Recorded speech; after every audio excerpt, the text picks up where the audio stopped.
Rádio Rio de Janeiro, a emissora da Fraternidade, passa a apresentar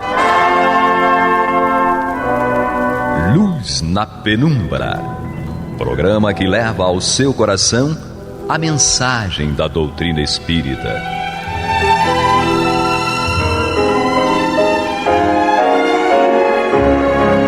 E com vocês, Eduardo Araújo, para o estudo de O Livro dos Médiuns, da obra codificada por Allan Kardec. Olá, prezados amigos da Rádio Rio de Janeiro, sejam todos muito bem-vindos. Estamos entrando no ar com o programa Luz na Penumbra para o estudo do Livro dos Médiuns de Allan Kardec. Na presença aqui, na companhia de Paulo Renato. Deus nos abençoe. E Maria de Fátima Miranda. Que Jesus nos conduza. Que no último programa, aproveitando da minha ausência inicial no programa, desembestou a ler. Não, foi fluência de leitura do Paulo Renato. E houve uma produção de leitura aqui impressionante. Leram pra caramba. E avançamos, né? Estamos aqui. E sabe-se lá Deus o que o Weber também sabe o que ela andou falando na minha ausência no início do programa. Mas deixa ela.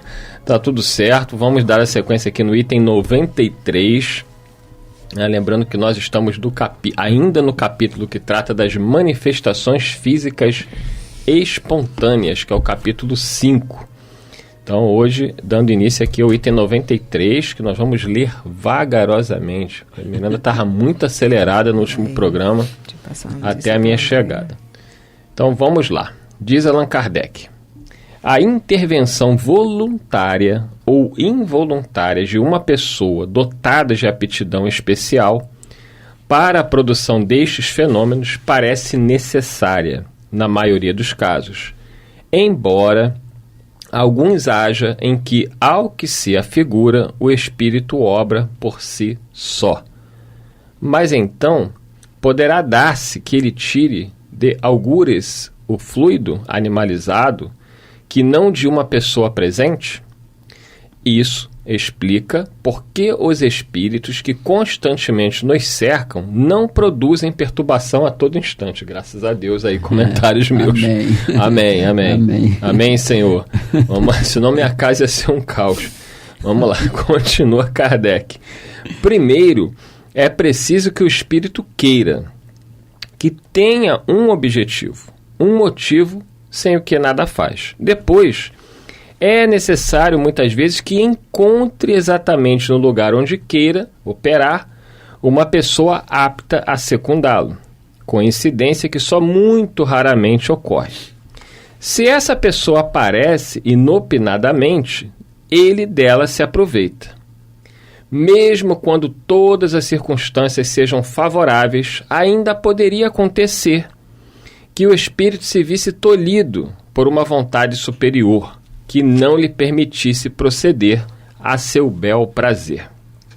Pode também dar-se que só lhe seja permitido fazê-lo dentro de certos limites, e no caso de serem tais manifestações julgadas úteis, quer como meio de convicção, quer como provação para a pessoa por ela avisada. Olha, esse item é sensacional.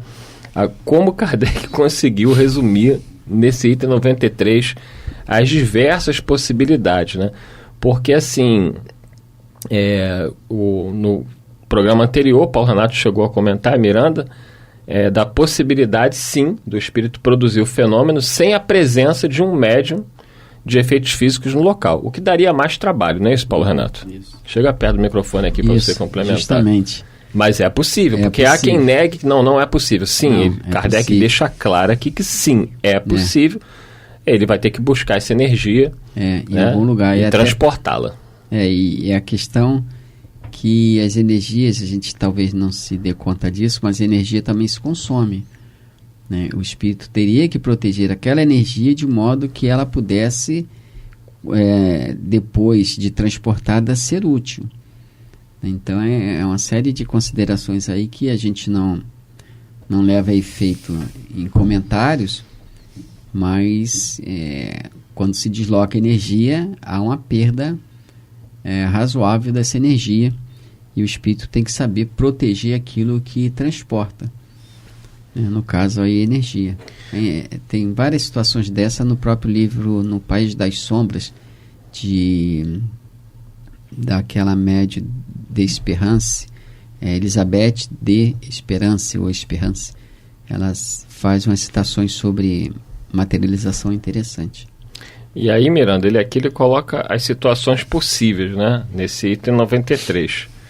Primeiro ele vai dizer que o espírito pode sim agir por si só, né, e buscar essa energia em outro local. Vai dar trabalho, mas ele pode fazer isso numa necessidade. Depois ele diz que para que o fenômeno se produza, primeiro é preciso que o espírito queira produzir o fenômeno. Sim.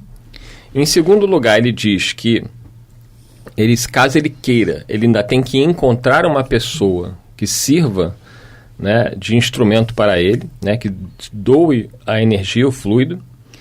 E mesmo que ele queira, mesmo que ele encontre a pessoa, pode ser que ele seja tolhido por uma vontade superior, isto é, por espíritos benfeitores que não o permitam fazer o que ele deseja. Porque é interessante que lá no item 91, quando nós lemos, Kardec fala que esses fenômenos são operados por espíritos inferiores e com frequência são provocados por espíritos de ordem mais elevada.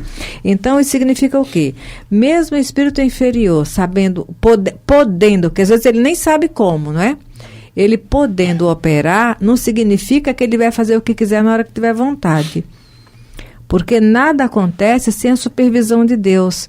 E essa supervisão de Deus, ela acontece hierarquicamente até aquele que está mais próximo a nós com ascendência moral para nos conter nas nossas intenções, sejamos encarnados ou desencarnados. Então, Kardec é muito objetivo. O item 93 todo está bem nítido o que ele está nos falando. É interessante aqui que ele fala do motivo, que tenha um objetivo, um motivo, sem o que nada faz. Sim. É por isso que Kardec coloca lá aí nos escritos dele de saber a motivação do espírito. Com a intenção. Com a intenção, quando ele colocou lá nos itens anteriores, se tivermos acesso a um bom médium escrevente, poderíamos travar algum diálogo com o espírito e ele dizer qual a intenção dele na produção daquele fenômeno. Conhecendo a intenção, nós podemos tratar a causa, quer dizer, a causa da perturbação, o motivo que gerou a perturbação.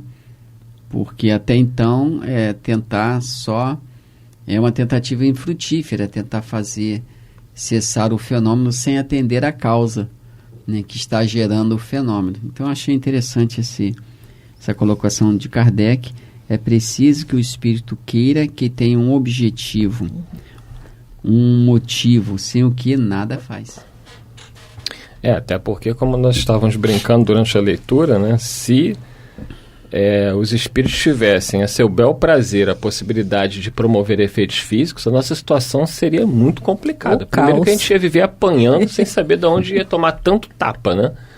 Eu me recordo de uma situação, já contei isso, e uma tia minha, eu tenho muitas tias, né? Minha avó teve muitos filhos, acho que chegaram a nascer 18, mas acho que hoje em dia tem 16, alguma coisa do tipo. Mas uma das minhas tias, meu avô era muito severo, e meu avô deixava as mulheres ali na rédea curta, né? Aquela coisa machista, né? Sim. Que a gente sempre teve na sociedade, hoje em dia está melhorando um pouco, mas naquela época era muito forte. E aí, quando meu avô, como se diz aí, bateu as botas, né? Desencarnou, as filhas se sentiram mais livres, né? Porque não tinha mais aquela opressão do pai. E uma dessas minhas tias, né, caiu na gandaia, foi pra farra, curtir a noite, né? Aquela coisa toda, tudo que o pai não queria. Um belo dia ela tá voltando, tarde da noite, coisa que jamais aconteceria se ele estivesse em casa. E ela sozinha na rua, né, andando, sozinha. Tomou-lhe um tabefe na cara, chega, rodopiou. Olhou para um lado, não tinha ninguém. Olhou para o outro, só tinha árvore. A árvore não foi. Chegou em casa chorando, com o rosto meio ainda com a marca lá. papai me bateu, e aí todo mundo pirou de vez a criatura. Seu pai tá morto, nosso pai tá morto, ele me bateu. E aí uma das irmãs, né? Ela conhece o peso da mão. E aí uma das irmãs disse, eu tô vendo a cabeça do papai na árvore. Aí pronto, aí foi uma confusão. Aí já não se sabe se viu mesmo, se não viu, se era impressão, se era medo, se era pânico. Mas que bateu. Mas que bateu, entendeu? Mas assim, os espíritos aí... E a gandaia nunca mais. E aí entra na explicação de Kardec nesse item 93, né? O pai queria bater. Os espíritos julgaram... A intenção dele e o objetivo. Talvez ela própria serviu como médium de efeito físico naquele momento, não o sabemos. Ou os espíritos deram um jeitinho, né? Porque a lição era proveitosa.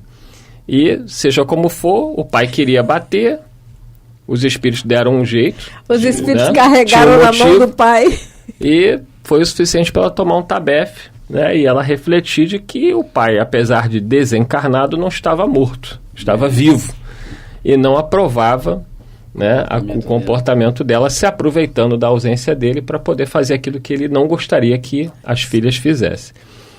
Mas isso ocorre em casos excepcionais.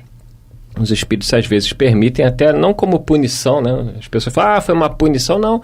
Foi uma forma dela repensar, dela despertar e entender que, olha, a vida é muito mais do que você pensa.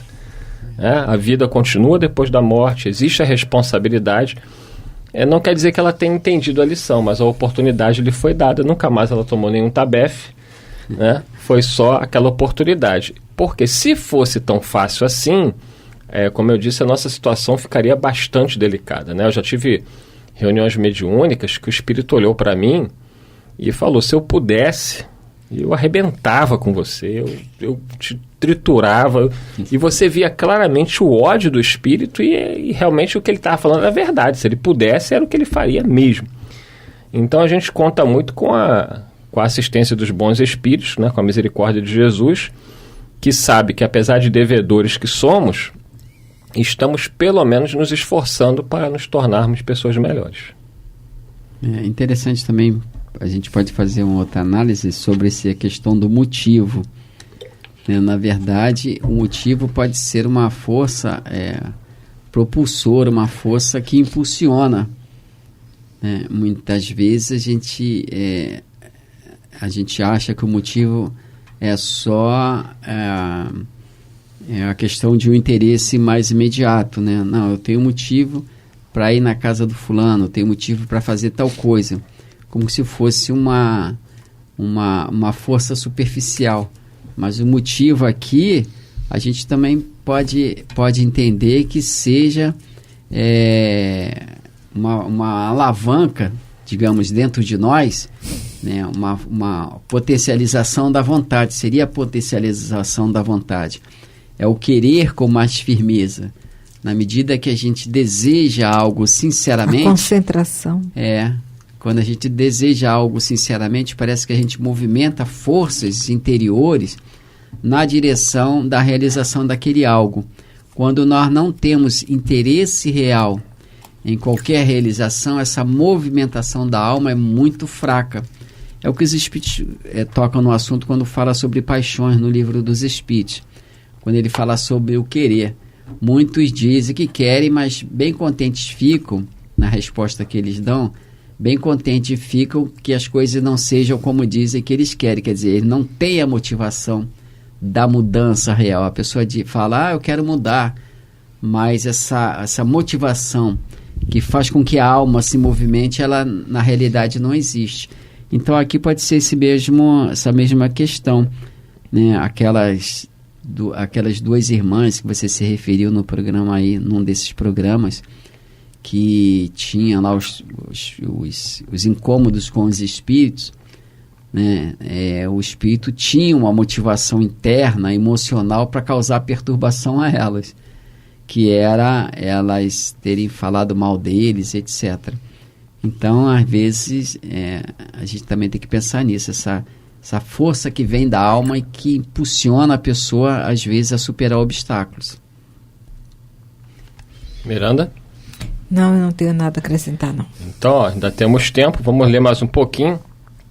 Vamos aqui agora dando sequência no item 94. Você que está chegando agora, o programa é o Luz na Penumbra.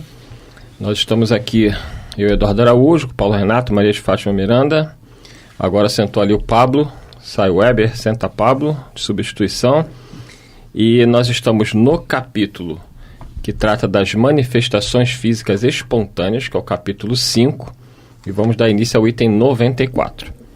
A este respeito, continua Kardec, citaremos o diálogo provocado a propósito dos fatos ocorridos em junho de 1860 na rua Desnoyers, em Paris. Aprendi com o Paulo Renato, não sei nem se é assim que fala, mas Desnoyers. Deve ser. Deve ser, se É não porque for. o S não pronuncia em francês. A Miranda que tem um passado lá obscuro em Paris. Cala a boca. Obscuro, né? Mas não vou falar nada. Eu não sei se é Paris, mas tem uma encrenca por lá, deixa quieto. Ela dançou lá no lugar lá, mas vamos encontrar.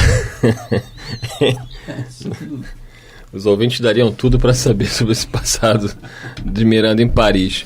Encontrar-se-ão os pormenores do caso na Revista Espírita, número de agosto de 1860. Então, quem quiser encontrar os pormenores do caso, vai lá na Revista Espírita, agosto de 1860. Aí, Allan Kardec dá a dica que lá está mais pormenorizado.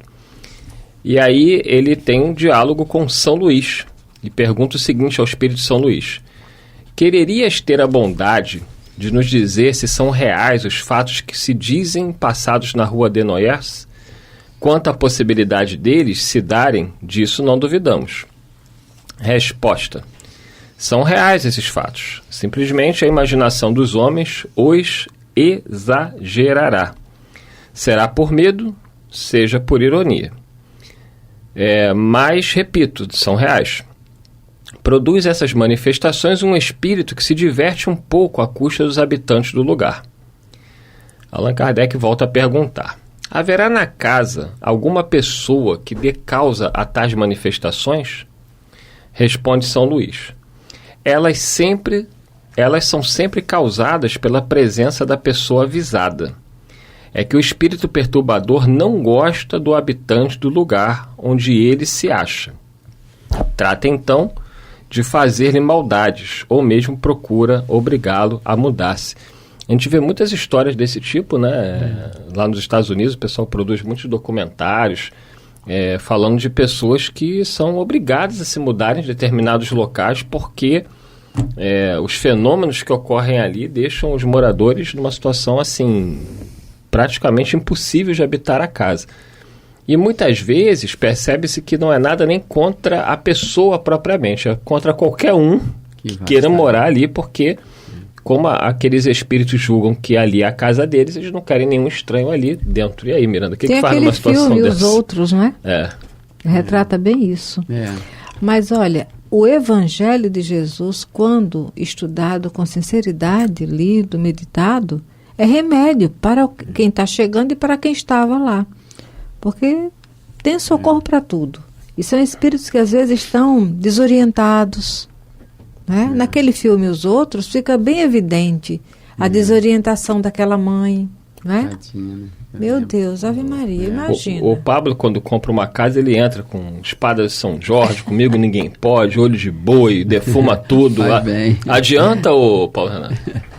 Necessariamente não adianta, mas... Aí, Pablo, tá ruim pra tudo. Mas se fortalece a convicção dele, deixa ele fazer isso. É isso aí. Desde que fortaleça a fé. Eu lembro que ali em Bradipina tem uma casa até hoje desocupada há muitos anos. É uma casa boa, mas muitos anos que aquela casa está desocupada. Aí o que se relata é que a casa é assombrada. E deve ser mesmo, porque é uma casa boa e não consegue vender nem alugar.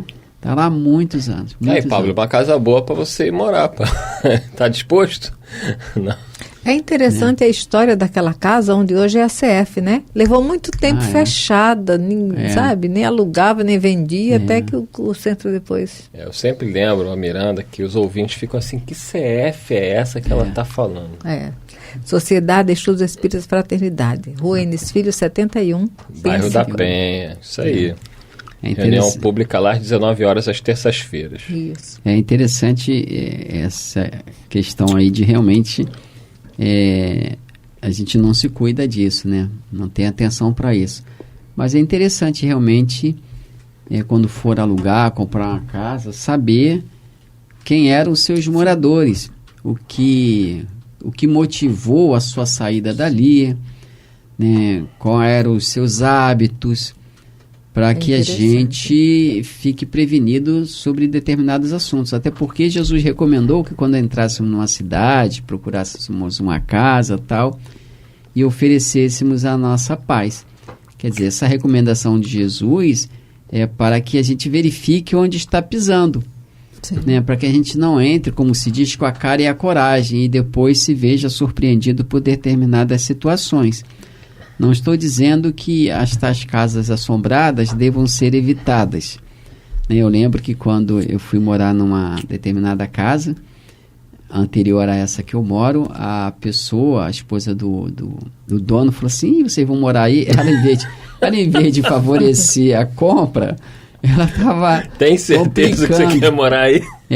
Ela falou, não. Aí falou mesmo. Aí depois eu falei com a minha esposa, mas parece que ela não quer vender. Mas ela queria sair de lá mesmo. Ela falou, não, ela morava na parte de baixo, porque ela já morou na parte de cima e tinha visto espíritos lá em cima.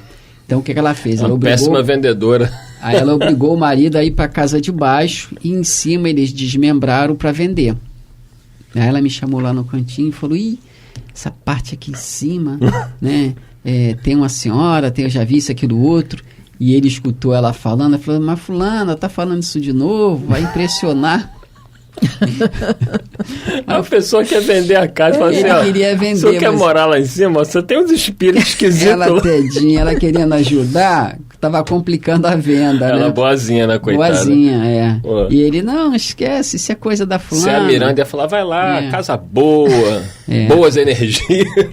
Deus do céu, Maria. Aí eu falei pra ela, não tem problema não, nós somos espíritas, kardecistas, a gente lida com isso, não sei o que. Você fala, kardecismo é assim e tal.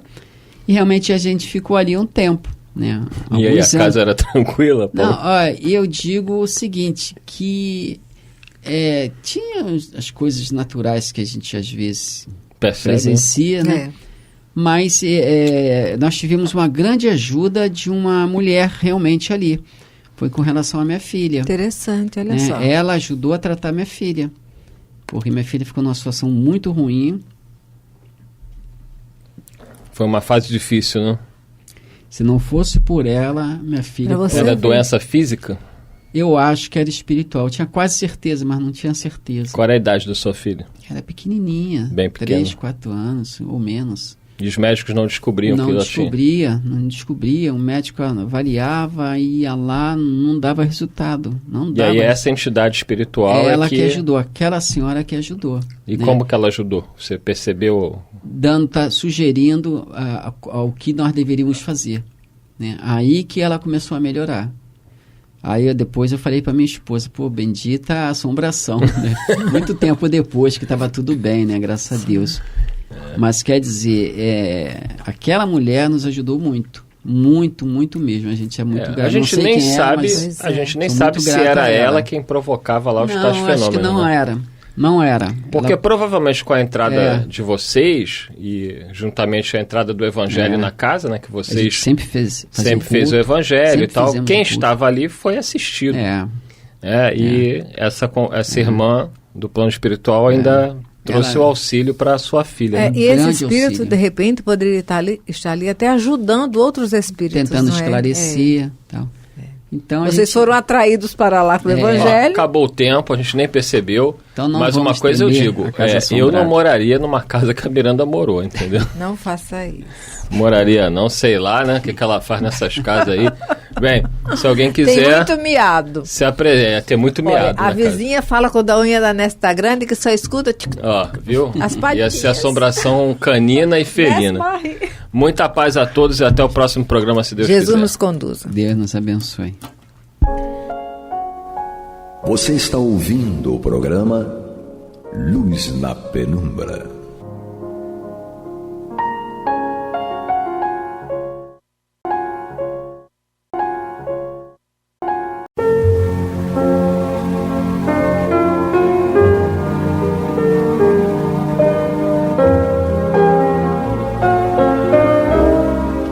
Rádio Rio de Janeiro está levando ao seu lar e ao seu coração a mensagem consoladora da doutrina espírita, através do programa Luz na Penumbra.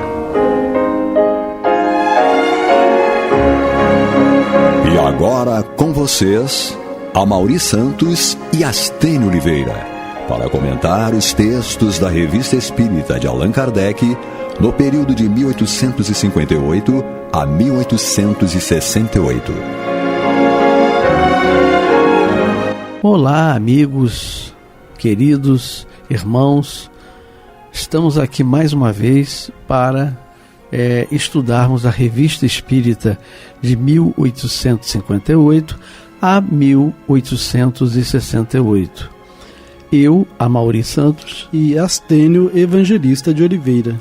Amigos, temos que falar aqui, para que vocês se lembrem sempre, do Clube da Fraternidade. Seja sócio, não fique quietinho não, traga um amigo, um colega para se associar.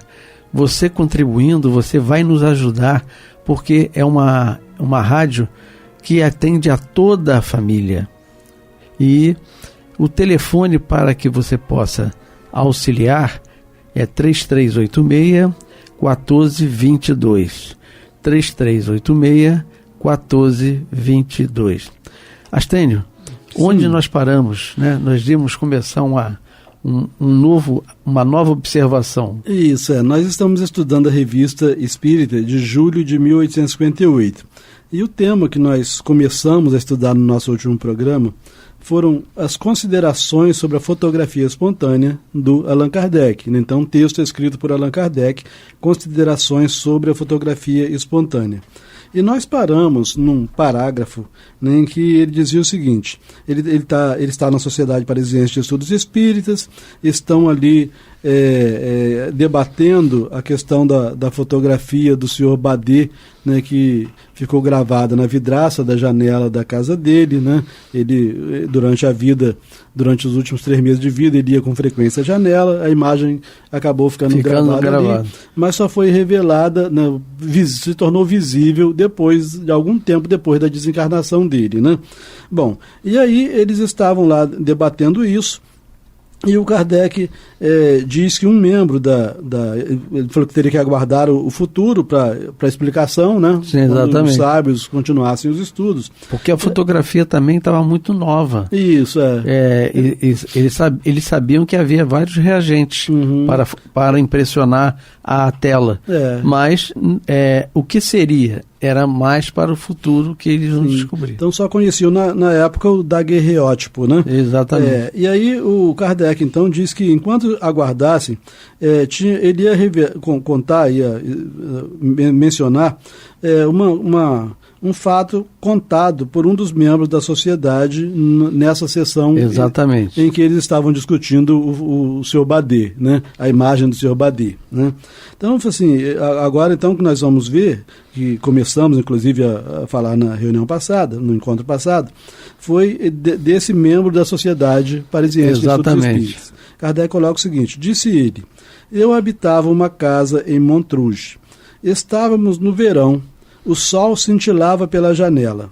Então, observar bem, o sol, luz solar, tá certo? Okay. Então, o sol cintilava pela janela. Na mesa havia uma garrafa cheia d'água e, debaixo dela, uma pequena esteira. De repente, então, a gente vê elementos, né? Calor, eletricidade, a água, né? Então, uma série de elementos. De repente, a esteira pegou fogo. Então a esteira que estava embaixo da garrafa pegou fogo. Se alguém não estivesse lá, um incêndio poderia ter ocorrido, sem que se lhe soubesse a causa. Então um incêndio natural dentro de casa, né? Exato. Tentei reproduzir o mesmo fenômeno centenas de vezes e jamais o consegui. Então, depois que apagaram o fogo, ele tentou novamente botar a garrafa no mesmo lugar, com a mesma água, com uma esteira. E cadê que o fogo... E o sol. E cadê que o fogo pegava de novo? Exatamente. Né? A causa física da combustão é bem conhecida. A garrafa produziu o efeito de um vidro ardente. Mas por que não se pôde repetir a experiência? Né? Porque eu me lembro quando eu era criança, né? As crianças de hoje não fazem nem a mínima ideia, né? Mas eu me lembro que a gente brincava de botar fogo. A gente usava uma lupa. Isso, ou uma lupa, às vezes o próprio vidro de garrafa. E o sol batia. Para quem não tinha lupa, os mais pobres, usava um pedaço de vidro de garrafa. Então, você, obviamente, tem que ser no sol bastante quente. Né? Em que você bota o vidro, né, de modo numa posição que o sol se concentre. Exato. E aí, quando você vê que ele concentrou bem num determinado ponto, pega fogo no papel. Exatamente. Né? Então, mas as crianças de hoje não têm a mínima ideia. Não, nem sabe o que é bola de gude. Então, vamos lá. Então, mas por que não se pôde repetir a experiência? É que, independentemente da garrafa d'água, houve o concurso de circunstâncias que operavam de modo excepcional. Operava de modo excepcional a concentração dos raios solares, né, que é o que a gente fazia lá com o pedaço de vidro da concentração dos raios solares. Talvez o estado da atmosfera, dos vapores, da água, a eletricidade, etc. E provavelmente tudo isso em certas proporções requeridas. Daí a dificuldade de produzir-se exatamente as mesmas condições e a inutilidade das tentativas para se chegar a um efeito semelhante. Né? Então ele está trazendo esse fato, que ele fala assim, bom, aquele caso lá da fotografia do Badet, né, num determinado momento todas as condições eram favoráveis, e no momento seguinte não são mais, não eram mais. Sei lá, então ele não conseguia reproduzir. Digamos que naquele momento em que ocorreu o incêndio aqui, estava o sol, a luz solar estava a 40 graus. Se depois estava a 39 ou estava a 41, sei lá. Não geraria a combustão. Né? Então, eis, pois, um fenômeno inteiramente do domínio da física, do qual conhecemos o princípio, mas que, entretanto, não podemos repetir à vontade.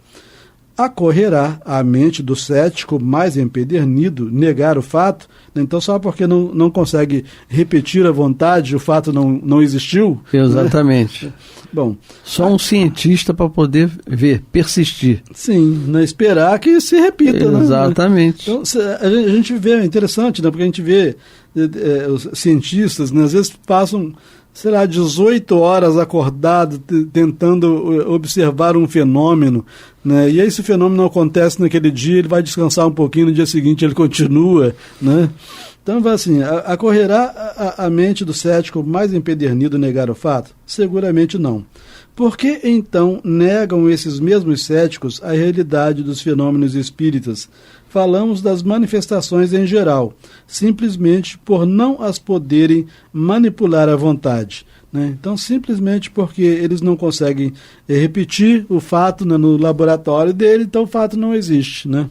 Bom, não admitir que fora daquilo que conhecemos possa haver agentes novos, regidos por leis especiais, negar esses agentes porque não obedecem às leis que conhecemos é dar prova de bem pouca lógica e revelar um espírito por demais limitado.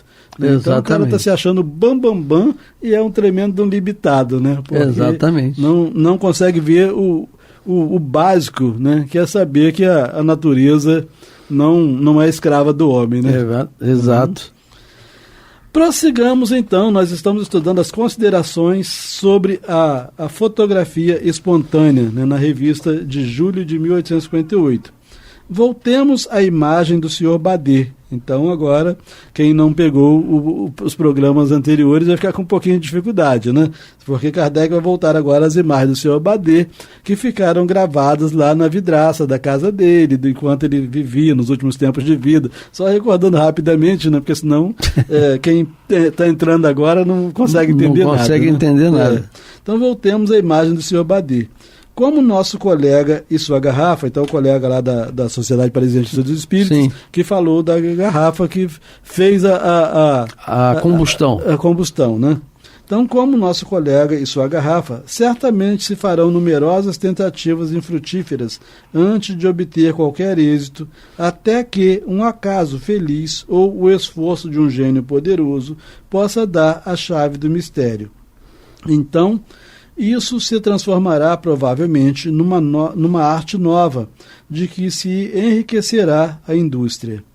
Desde já podemos ouvir numerosas pessoas dizerem: mas há um meio bem mais simples de termos essa chave. Por que não a pedem aos espíritos? Então Kardec diz assim: certamente dirão, que ficar esperando o tempo, a pesquisa, a investigação, se basta perguntar aos espíritos, né?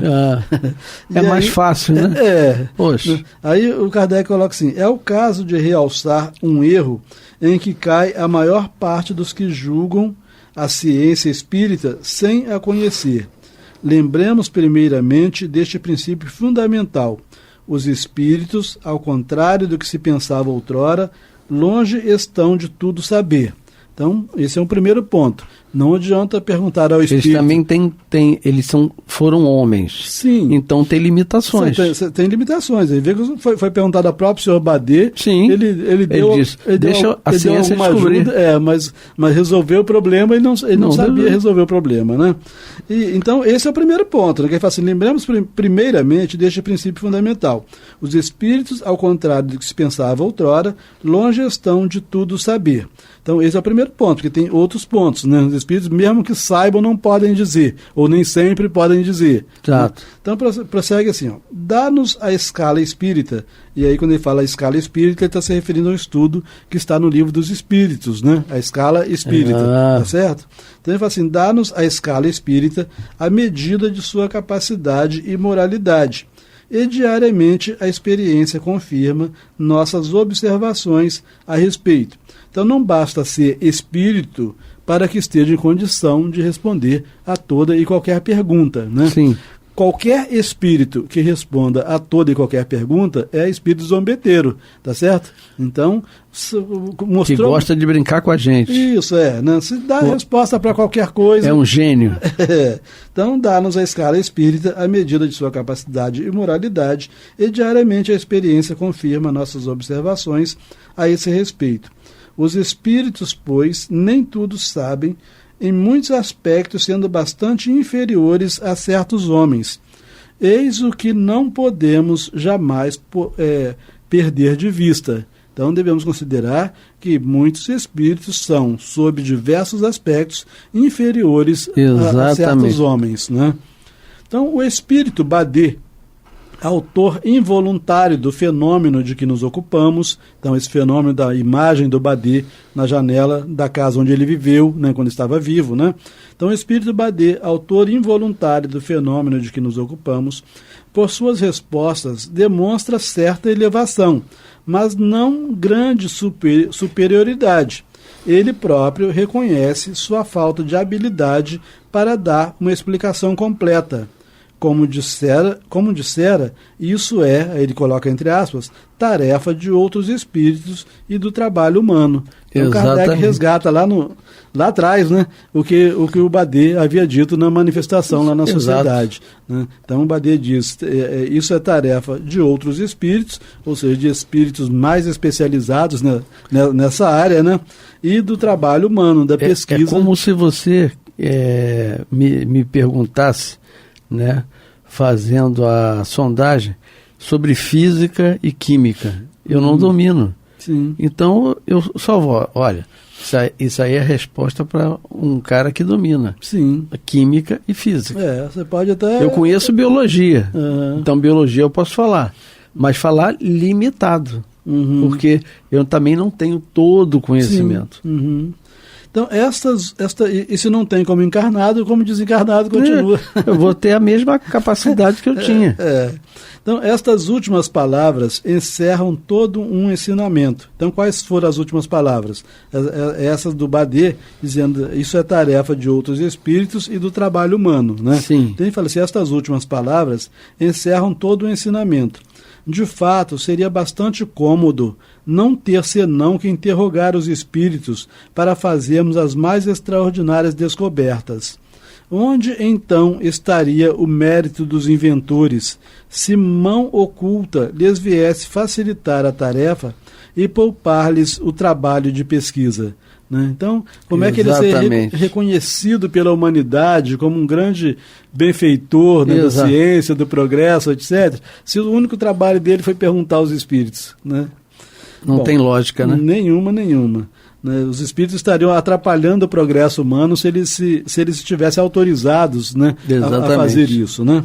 Por certo, mais de uma pessoa não teria escrúpulo de registrar uma patente de invenção em seu nome pessoal, sem mencionar o verdadeiro inventor, né?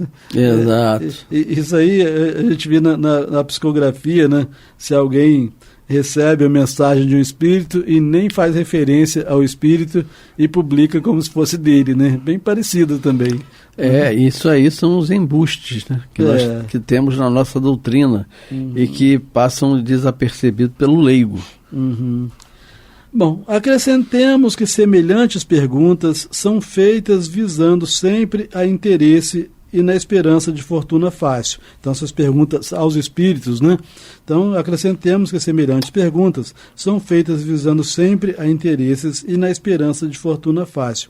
Coisas pessimamente recomendadas junto aos espíritos bons, né? Então, os espíritos bons não se prestam a nos prestar serviços visando a nossa facilidade material, né? Exatamente. Eles querem mais ver a gente ralando bastante, né? É isso mesmo, né? Senão seria fácil a gente ganhar na loteria, né? Então, aliás, eles não se prestam jamais a servir como instrumento de tráfico. Jamais. Instrumento de tráfico, né? Bom, o homem deve ter a sua iniciativa, sem o que será reduzido à condição de máquina. Deve aperfeiçoar-se pelo trabalho.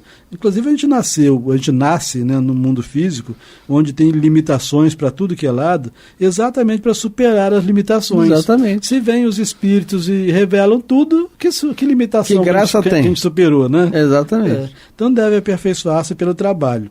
É uma das condições de sua existência terrestre. É necessário também que cada coisa venha a seu tempo, e pelos meios que apraz a Deus empregar, pois os espíritos não podem desviar os caminhos da providência. Né? Kardec tinha umas frases, né? Fortes, né? Curtas e fortes. Os espíritos não podem desviar os caminhos da providência. Tudo tem uma regra para seguir.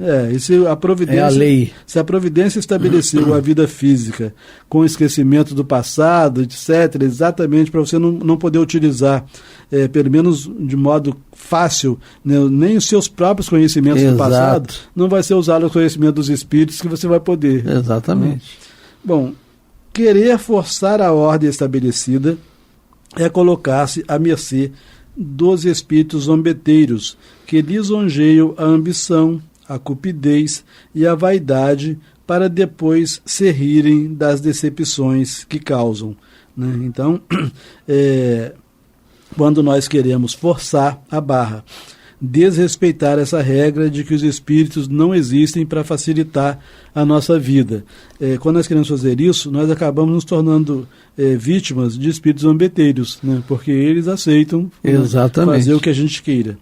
Muito pouco escrupulosos de sua natureza, dizem tudo o que se quer, dão todas as receitas que se lhes pede e, se necessário, as apoiarão em fórmulas científicas sem se importarem ao menos se terão o valor das receitas dos charlatães, né? Então, os charlatães pelo menos têm umas receitas que funcionam, né? Agora, exatamente. Esses espíritos eles criariam até uma fórmula científica que não tem nada a ver de real. E você vê, Astênio, que ele alerta para esse tipo de espírito porque eles são manipuladores. O indivíduo crê fisicamente, materialmente, crê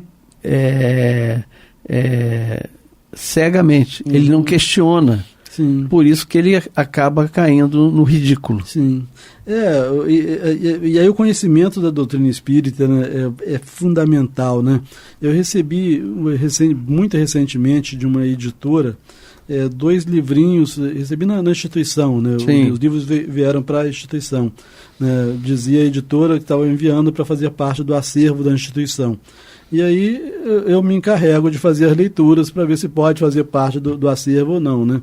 Então verifiquei que era uma médium umbandista, e até aí tudo bem, né? A gente examinar sem qualquer preconceito. Exatamente. Né? Mas aí verifica, por exemplo, ela manda um livro que era uma biografia de um determinado espírito que viveu em 1500 e pouco, e que eu fiz até algumas pesquisas rápidas atual para ver se os seus fatos batiam, até batiam. Falei, bom, um livro biográfico, né, que pode até ser realmente sério. Mas ele mandou também um outro livrinho que seria mais doutrinário, né, mensagens doutrinárias.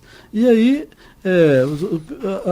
de autoria de diversos espíritos, né, que coloca lá o pai fulano de tal, ou às vezes o padre fulano de tal, mas aí você verifica o teor, né, a forma, o conteúdo, independentemente do espírito, sempre igual, sabe? E aí você fala assim, se é sempre igual, é o mesmo espírito que está escrevendo sobre diversos nomes, né? Sobre diversos nomes. Mas para isso a gente tem que estudar a doutrina espírita, né? Para poder saber assim, essa médium está sendo manipulada, né? Exato. Bom, iludem-se, pois todos aqueles que acreditam pudessem os espíritos abrir-lhes minas de ouro. Sua missão é mais séria.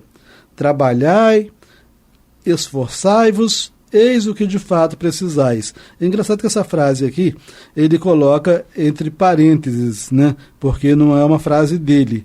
Entre parênteses não, entre aspas, tá? Porque não é uma frase dele. Ele fala assim, então iludem-se, pois todos aqueles que acreditavam pudessem os espíritos abrir-lhes minas de ouro. Sua missão é mais séria. Aí abre aspas. Trabalhai, esforçai-vos, eis o que de fato precisais. Fecha aspas. Disse um célebre moralista, do qual em breve daremos uma notável conversa de além-túmulo. Então, assim, numa publicação futura da revista, virá uma conversa com esse moralista, né, esse sábio moralista, e que trouxe essa frase que o próprio Kardec adotou para ele, né, trabalhai e esforçai-vos, eis o que de fato não fique precisais. Esperando cair do céu. Não espera moleza com os espíritos, né? A gente está no finalzinho, dá para a gente concluir tranquilo. Eu me lembro que o Divaldo, uma vez, numa palestra dele, ele falou de um amigo dele, não me lembro o nome do amigo, nem se ele falou o nome do amigo, mas o amigo dele médium vidente também. E ele disse, Divaldo, quando eu estou nas minhas dores, nas minhas dificuldades, nas minhas provas, eu não peço ajuda aos espíritos. Porque, ele esclareceu logo, porque quando eu peço, eu observo que o guia espiritual se aproxima de mim com um risozinho no canto no canto dos lábios. Um sarcasmozinho. No canto dos lábios, como se estivesse gostando do que está acontecendo. Né? Então, é mais ou menos por aí. Né? Os espíritos sabem a importância das dificuldades na nossa vida. Eles não podem nos livrar dessas dificuldades. Sob pena de transformarmos em crianças. E isso aí faz parte do progresso. Isso faz parte do processo de nós caminharmos para frente. Sim, e eles não podem evitar o nosso progresso. E nós acabamos hoje, que tem a psicologia, virando coitadinho, né? Eu sou infeliz. E é isso que eles querem. Sim. Você não queria? Agora você vai ter que passar por isso. Bom, só concluindo aqui, né, está no finalzinho do parágrafo. Então Kardec acaba de falar da frase do moralista, né? Trabalhai e esforçai-vos, eis o que de fato precisais, disse um célebre moralista, do qual em breve daremos uma notável conversa de além-túmulo. A essa sábia máxima, a doutrina espírita acrescenta: é a estes que os espíritos sérios vêm auxiliar. Então, a estes quem? A estes que trabalham, que se esforçam, né? Exatamente. Que fazemos o que precisamos. É a estes que os espíritos sérios vêm auxiliar, pelas ideias que lhes sugerem, ou por conselhos diretos, e não aos preguiçosos, que desejam gozar sem nada fazer, nem aos ambiciosos que querem ter mérito sem esforço. Aí Kardec conclui dizendo, lembrando, né? Ajuda-te e o céu te ajudará. Não é? Exatamente. Então, meu irmão, vamos agora terminar.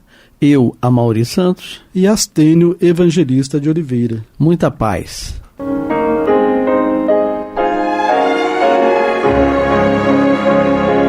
E vamos ouvir agora a prece de encerramento de nosso programa, na voz de Geraldo de Aquino. Jesus, dá-nos coragem para a luta, piedade para os insultos e misericórdia para as injustiças e ingratidões. Limpa nossa alma de inveja e ambições mesquinhas, de ódio e de vingança o nosso caminho. E que dentro em pouco, ao recolher-nos de novo ao calor do nosso leito, para que o sono nos dê a paz e o esquecimento das tristezas humanas, possamos sentir, Senhor, no mais íntimo de nosso ser, a doçura indefinível do Teu amor e a grandeza incomparável da Tua divina presença. Que assim seja.